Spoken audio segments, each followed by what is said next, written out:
Uh, Good afternoon, guys. My name is Praful Ghadge, and today we are going to discuss about the topic Kirchhoff's laws. That is one of the very important topic which we used to study in circuit analysis, that is in basic electrical engineering. Whenever we have to find the response of our network or given circuit in terms of either voltage or current, so there itself this law is very useful. Kirchhoff's laws are very useful to find the current or voltage drop across any element or across any branch of our network. So today we will see those laws one by one. So you might be knowing that these laws are being invented by the scientist, that is Gustav Kirchhoff, and he has invented two laws. The first law, it is known as Kirchhoff's current law, which is also known as Kirchhoff's first law, and secondly it is a Kirchhoff's second law, which is known as Kirchhoff's voltage law. Fine. So we will see those laws one by one. So first of all we will talk about the Kirchhoff's first law. So I can write there Kirchhoff's first law, right?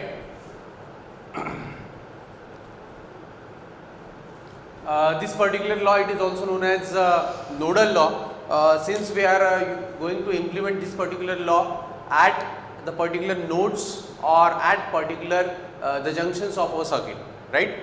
So first of all I should I would like to tell you what do you mean by node, right? In any circuit or in any network, a kind of point or a kind of junction where we can consider two or more than two elements are connected together, they are meted together, then that particular point can be termed as the node. And whenever we have to find the unknown potentials or the unknown value of the voltages of the nodes, there itself we can implement the Kirchhoff's current law. So we can consider one simple example. So as per the Kirchhoff's current law, you can consider the summation of all the currents which are meeting at a junction, or the summation of all the currents which are been incoming or which are been outgoing at any point or node of junction. They can be considered as zero, right? So if you have to write the mathematical equation, so as per the Kirchhoff first law, we can write summation of summation of all the currents, that is equals to 0. Summation of all the currents meeting at a junction is equals to 0. So for considering this particular statement, summation of all the currents equals to 0, we can consider one particular example.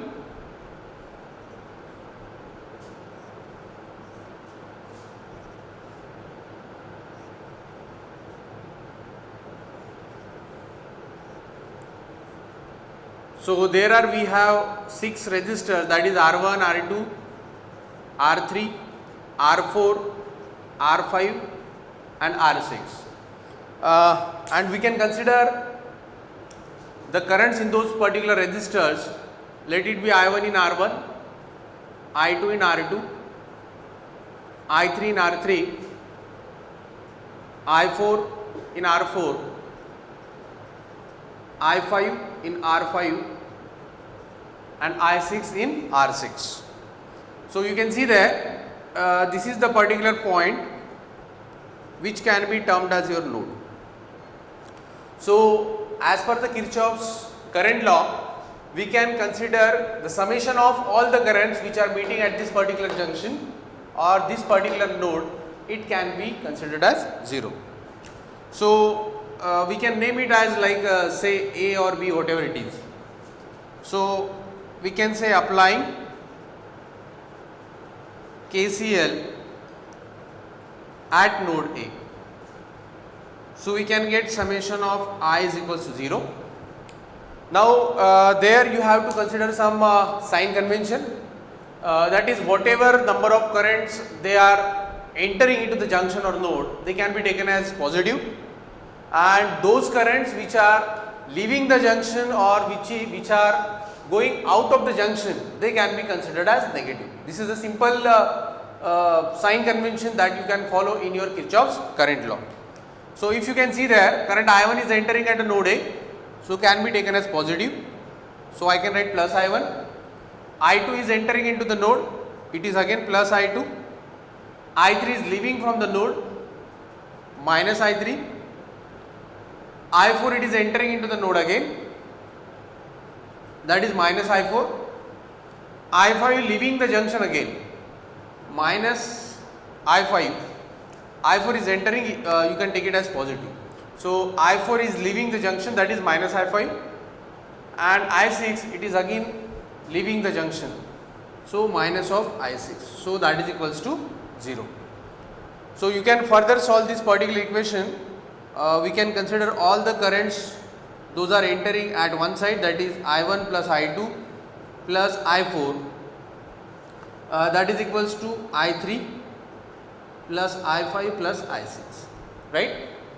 So in simple way we can write summation of all incoming currents, summation of all incoming currents, that is equals to summation of odd outgoing currents.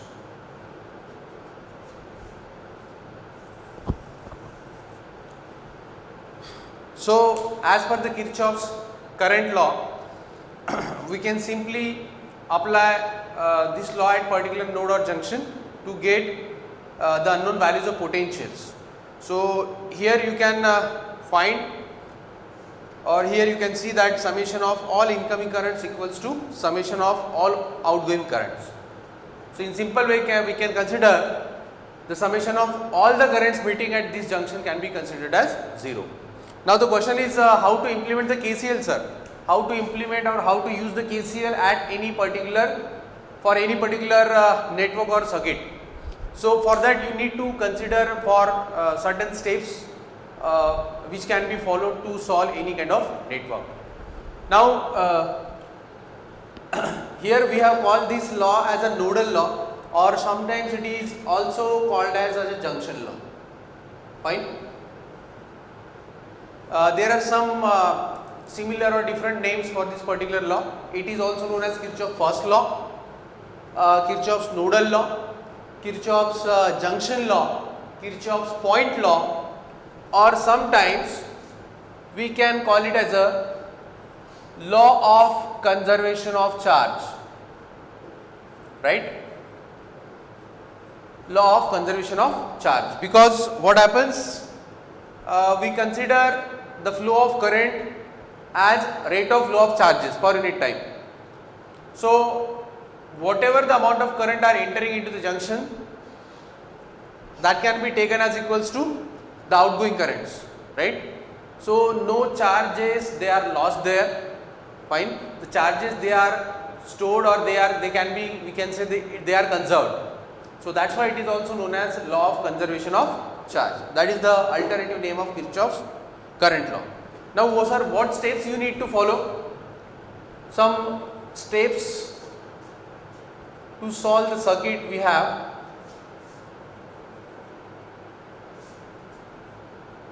As per the KCL. So very first step is identification of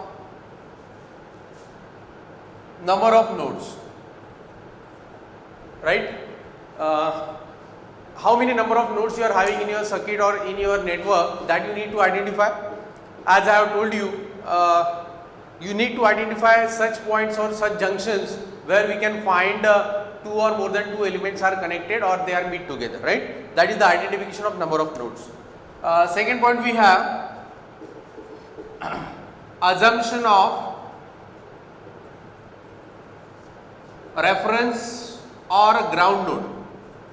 Assumption of reference or ground node. You need to identify one of the node of your circuit where maximum elements are being connected, right? So that point can be considered as a ground node where the potential can be considered as 0. So at this particular node we can consider potential as 0 volt.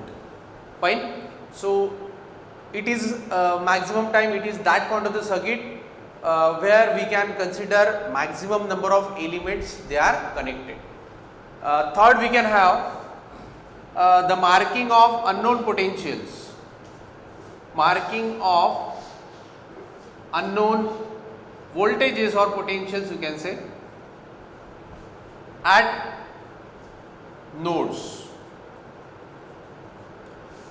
Say for example, we have the 2 or 3 nodes in our circuit, so we can mark the voltages V1, V2, V3 or VA, VB, VC and so on.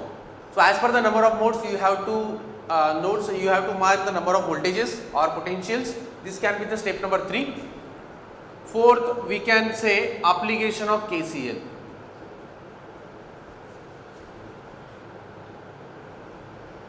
And to write the equations. Simply by applying the KCL, that is Kirchhoff's current law, at those specific number of nodes, you can form the equations as per the number of nodes. That means if you have 3 nodes, the number of equations can be 3. If you have 2 nodes in a circuit, the number of equations can be 2. So as per number of nodes, you can form the number of equations. And lastly, in order to find the values of those unknown potentials, you have to solve those equations by Cramer's rule, right? After getting the equations, you have to put them into the matrix form, and you can solve these particular equations by using Cramer's rule.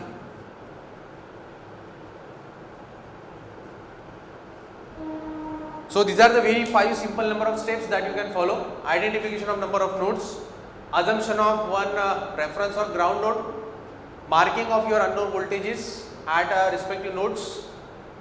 Then by applying the KCL, we can write the equation and form the equations as per number of nodes again. And lastly, we can solve all those equations by using Cramer's rule to get the unknown values of voltages.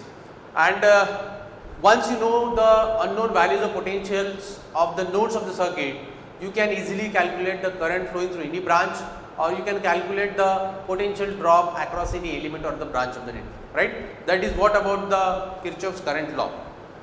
Second, we can have the Kirchhoff's voltage law.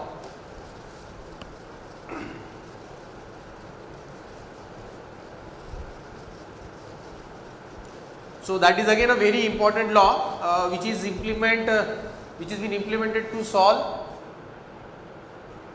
the network or to find the currents of the mesh. We can write Kirchhoff's voltage law. So it is sometimes also known as mesh law, or it is also known as loop law. Fine. So as like Kirchhoff's current law, it has been implemented to find the unknown voltages. This particular law, Kirchhoff's voltage law, it is used to, or it is implemented to find the unknown currents of the mesh or the loop. So let me tell you what do we mean by the mesh first. In our network, if we consider a single frame of window, right, or single closed loop, which can be consisted of either active and passive elements together. So that particular closed loop or that particular single frame of window, it can be considered as a mesh or loop, right? And in those mesh, we can implement the Kirchhoff's voltage law to get the unknown value of currents. Now what Kirchhoff's voltage law says is, if you have any active circuit, or if you have any active or linear circuit, so in that particular case, we can consider the summation of your product of current and resistance, that is summation of IR, plus the summation of all the EMF sources, it can be considered as 0. Fine. That means in simple way, if we can talk about, so whatever are the voltage drops, are there, that can be considered as equals to voltage rise. So in a particular loop or in a particular closed mesh, we can consider the summation of this IR product plus summation of EMF, it can be considered as 0. Now, when we implement Kirchhoff's voltage law for any particular network or circuit, there are also some sign convention that you need to follow for writing the summation of IR and for writing the summation of EMF. Let us talk about it one by one. First, we will talk about the sign convention for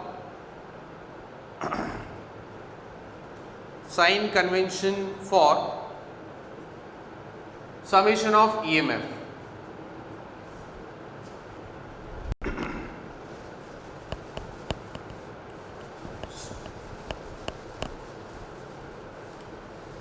So, in order to find the sign convention for summation of EMF, we can consider a single source of battery which is having the terminal A and B, right? So, let it be E plus minus. Now, when you are going to write the equations of Kirchhoff's voltage law in any loop or mesh, you have to trace the circuit either in clockwise or anti-clockwise direction. Fine. So, there you have to see the polarity of the source, at which terminal you are entering, at which terminal you are leaving. So, if in case you come across a battery where you are entering into the positive terminal and leaving out of the negative terminal of the battery. So, in that particular case, if this is my direction of travel, right, this is my direction of travel where I am entering into the positive and coming out of the negative. So, in this particular case, I can consider this terminal or I can consider this EMF as minus of E. So, this can be the sign convention for this case. Secondly, if I am having the case like where my polarity is reversed in this particular fashion and again having the same magnitude E, and if my direction of travel is like this, so in that particular case also, what you have to do? You are entering into the negative terminal of the battery from A and you are leaving out of the positive terminal. So, in that particular case, you can consider it as a plus of E. So, two simple cases you have to consider: positive to negative minus of E and negative to positive plus of E. These are the two sign conventions that can be followed for your battery. Second, we have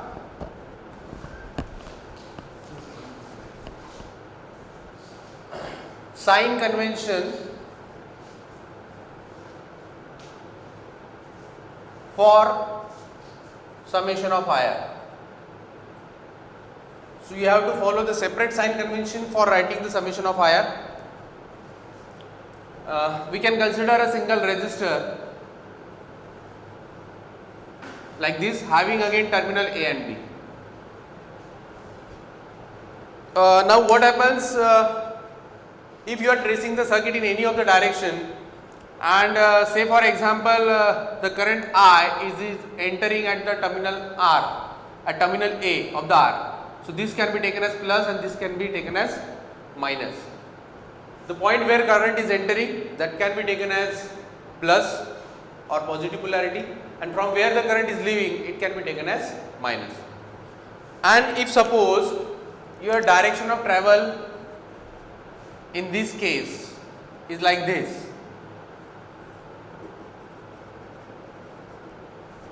so in that particular case we can consider their sign convention as minus of IR, because again you are entering into the positive and leaving out of the negative.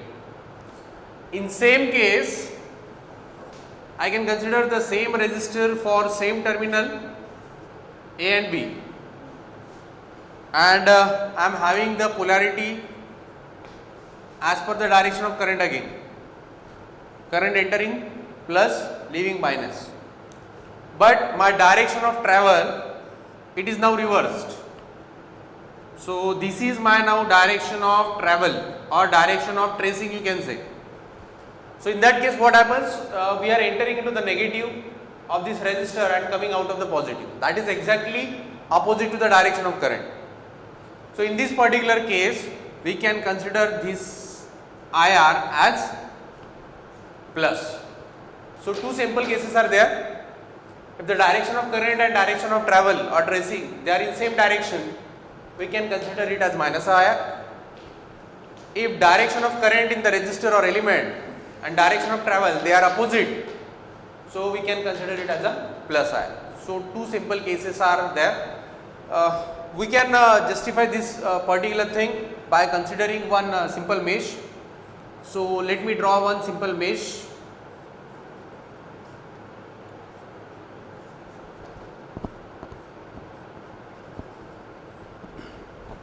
One simple mesh I have drawn where I have considered three battery sources. Let it be E1, E2 and E3, and I am having resistor R1, R2 and R3. Fine. Now in this particular mesh or loop, I am not knowing the current from which direction it is flowing. So I have to assume a specific direction of current. So let it be a current I, it is flowing in clockwise direction. Fine. So as like KCL in KVL also, you have to follow certain steps to solve any network or circuit. So whenever you are solving any circuit with the help of KVL, the very first step, it is, let me write it down on the blackboard itself. So very first step, it is the identification of mesh. So I can write steps for solving the circuit or network by KVL. So very first step, it is identification of number of mesh. So I have the mesh here, only one mesh is there, so I can name it either mesh 1 or ABCD, whatever you can go for. Second step, the assumption of or the marking of currents. Marking of currents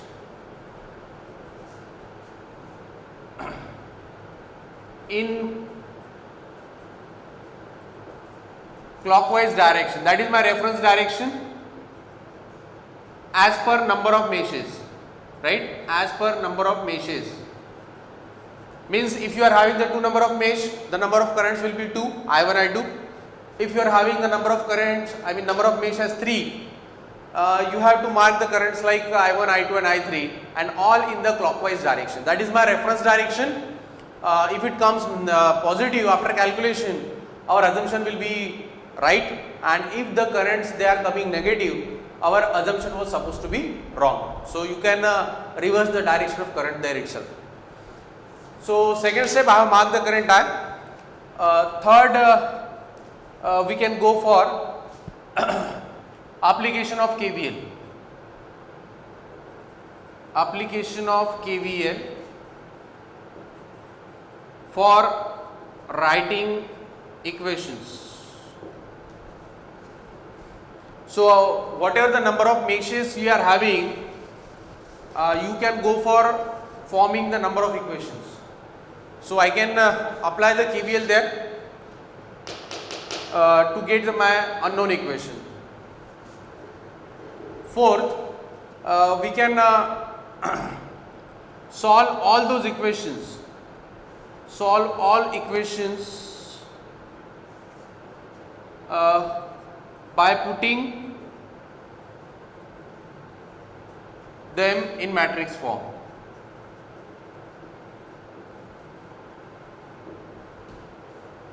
Right? So as per the number of equations, you can put them in the matrix form, that is matrix R into matrix I, that is equals to matrix V. In this particular matrix form, we can put all those equations and solve it. And lastly, get unknown values of current or find unknown values of currents by Cramer's rule, right, by Cramer's rule. So let it be I1, I2 and I3 for 3 number of meshes, and once you have the values of current I1, I2 and I3, say for example by using Cramer's rule, you can easily find the voltage drop or you can easily find the current through any of the element. So these are the 5 number of steps you can follow: identification of number of mesh, marking of currents in clockwise direction as per the number of mesh. That is my reference assumption. Then to apply the KVL for writing the equations, you have to put all the equation in matrix form, and lastly get unknown values of currents by using Cramer's rule. So this is simple mesh where you can have the equation as per the KVL. So as per the direction of current, I can mark the polarity there itself for the element itself. So here current entering, it is plus minus, here entering plus minus, for R3 here it is entering plus minus. So you can mark the polarity for all the elements. Now I can write applying KVL in mesh 1. I have marked it as a mesh 1. So here you can trace the loop either in clockwise or anti-clockwise direction, that is up to you. But if you are tracing the one loop for clockwise direction, you have to trace all the loops for same direction. That you need to remember. Either you have to go for clockwise or for anti-clockwise. So I am tracing it in clockwise direction, and you can start from any one point, right? So if you are starting from any one point, during the tracing you have to return to the same point again, so that all the elements should be covered. So I am writing from this particular point. Let us name this as A, B, C, D. So I am starting from point A. So as per KVL, we can write summation of IR plus summation of EMF equals to 0. So I am entering into the plus, leaving out of the minus. So I can write minus of IR is I into R1 for R1. I am going further, entering into the plus, leaving into the minus. So minus of, I can take product of IR, that is I1 into R2. I mean I into R2, not I1. Then as far as E2 is concerned, I am entering into the plus polarity, leaving out of the minus. So it can be taken as minus of E2. For R3 I am entering into the plus and leaving in minus. So minus of, I can take this product as IR3. Further I can move entering into the minus of E3, leaving out of the plus. So plus of E3. And lastly for E1, entering into the minus and leaving out of the plus. So that is plus of E1 equals to 0. Next further we can solve for it. You can consider all EMF sources on LHS, that is E1 plus E3 minus of E2, that is equals to IR1 plus IR2 plus IR3. So E1 plus E3 minus of E2, that is equals to I, we can take the common. So I have R1 plus R2 plus R3. Fine. So since we are having only one mesh, it is limited to only a single equation. So this is the simple illustration of application of KVL. For solving the network by mesh analysis, wherever you are having the more than 2 number of mesh, like 3 or 4, so in that case you can go for this 5 number of steps, right? So this is the illustration of KVL and application of KVL. So this particular law, it is also known as mesh law, loop law, since we are applying it for a closed loop. So this is the alternative name, which can be also known as law of conservation of energy. Fine. So 3 to 4 name you have to understand: Kirchhoff's voltage law, second law, Kirchhoff's loop law, mesh law, or sometimes it is also known as law of conservation of energy. So these are the two laws with the help of which we can analyze or we can solve any electrical network. Thank you.